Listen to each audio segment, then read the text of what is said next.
Some treasures are locked away in iron boxes. Others are locked away in the human heart, and those are the ones that decide everything. When the old Duke of Ravenwick died, the whole household believed they already knew who would receive his famous jewels.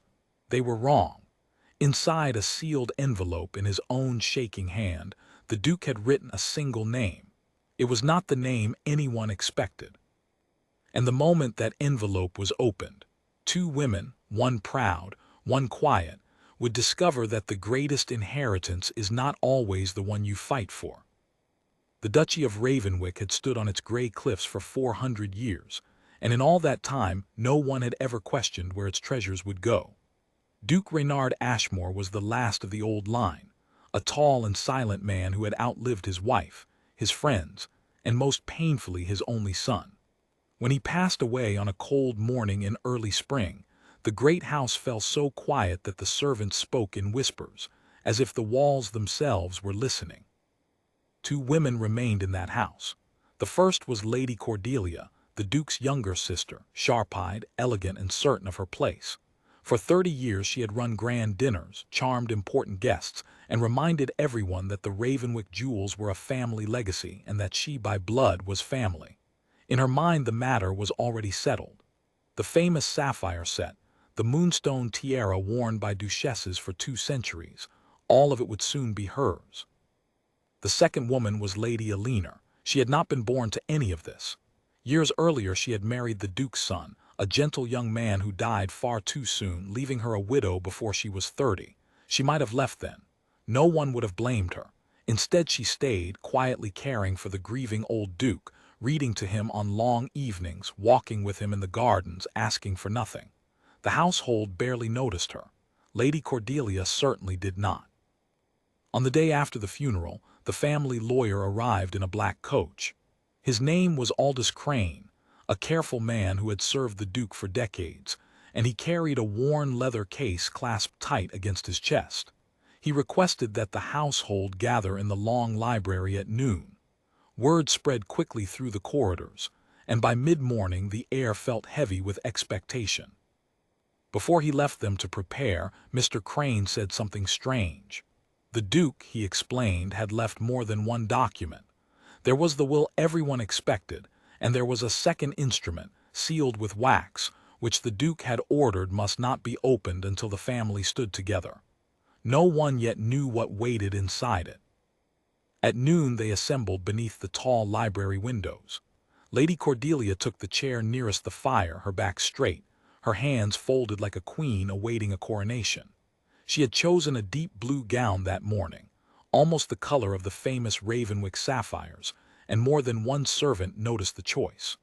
Across the room, Lady Eleanor sat near the door in plain gray, her hands quiet in her lap, looking as though she might apologize simply for being present. Mr. Crane opened the worn leather case and laid out the papers with slow, deliberate care. He read the main will first. The house, the lands, and the title would pass according to old law and custom, the arrangements long expected and undisputed. Cousins received their shares. Loyal servants were remembered with generous gifts. A nephew in the north inherited the hunting estate. Lady Cordelia listened with polite patience, nodding here and there, waiting for the only part that truly mattered to her. She was already imagining it. The moonstone tiara resting on her own silver hair, the sapphires at her throat at the spring ball. She had spent years picturing this exact moment, and now it was almost here. When the lawyer finally set down the first document and reached for a second, smaller envelope, she allowed herself the smallest of smiles. Mr. Crane held the envelope up so all could see it. The wax seal bore the Duke's personal crest, unbroken. He explained in his measured way that this sealed letter concerned one thing only: the heirlooms of Ravenwick. The jewels. Nothing else. The Duke had written it alone, late in his final winter, and had given strict instructions that not a soul should learn its contents until this very gathering. A hush spread across the library. Even the fire seemed to lower its crackle. Lady Cordelia leaned forward slightly, certain the next words would crown years of patient waiting. Lady Eleanor, by contrast, seemed almost to shrink, as though the conversation had nothing to do with her, and she only wished it would end so she could return to her quiet rooms. Mr. Crane drew a thin blade from his case. He looked once around the room, his eyes pausing for just a moment on a small thing, but a few sharp observers caught it. Then he pressed the blade beneath the wax. The seal cracked with a tiny, brittle sound that seemed enormous in the silent room. He unfolded the paper slowly, smoothed it flat upon the table, and began to read the final wishes of the Duke of Ravenwick. The words were simple, but they changed everything. The Duke had written that the entire collection of Ravenwick heirlooms, the sapphire set, the moonstone tiara, the pearl ropes, every last piece gathered over 2 centuries, was to pass in full to Lady Eleanor. Not divided, not shared, to Eleanor alone. For a heartbeat no one moved. Then Lady Cordelia rose from her chair so suddenly it scraped against the floor. Her face had gone white, then a furious red. She demanded that the lawyer read it again, certain he had stumbled over the words.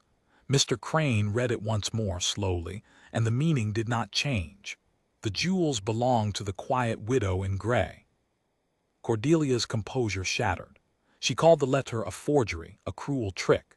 She accused Eleanor of whispering in a dying man's ear, of bending a confused old mind to her own advantage during those long private evenings.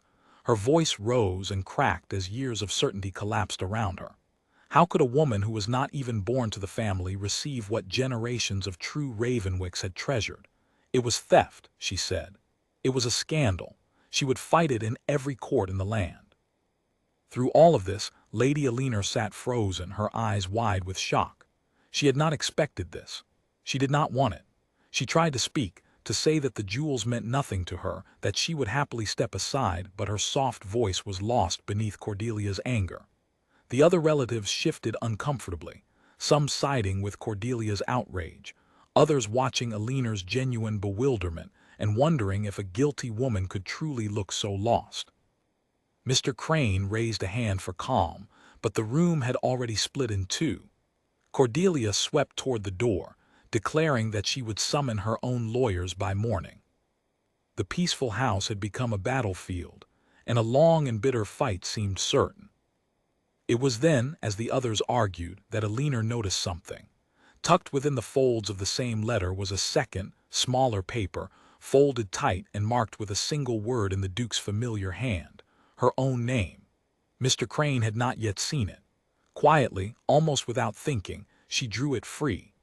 The room went on shouting around her, but Eleanor's hands trembled as she unfolded the private note the old Duke had left for her eyes alone. The letter was short, and it explained everything. The Duke had written that he was not a foolish old man tricked at the end of his life, but a clear-minded one who had simply watched closely. Others had come to Ravenwick for its name, its wealth, and one day its jewels, he wrote. Eleanor alone had stayed for none of those things. She had stayed for him.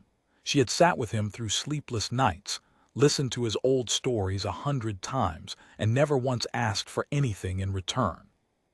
The heirlooms, he had decided, belonged to the only person who had never wanted them. There was more. Anticipating exactly the storm now filling his library, the Duke had recorded these wishes months earlier in front of his physician and 2 trusted witnesses, with every page signed and dated. He named them in the letter. Any challenge he had written would fail, for he had made certain his true intention could never be doubted. When Eleanor finally spoke, her quiet voice somehow stilled the room.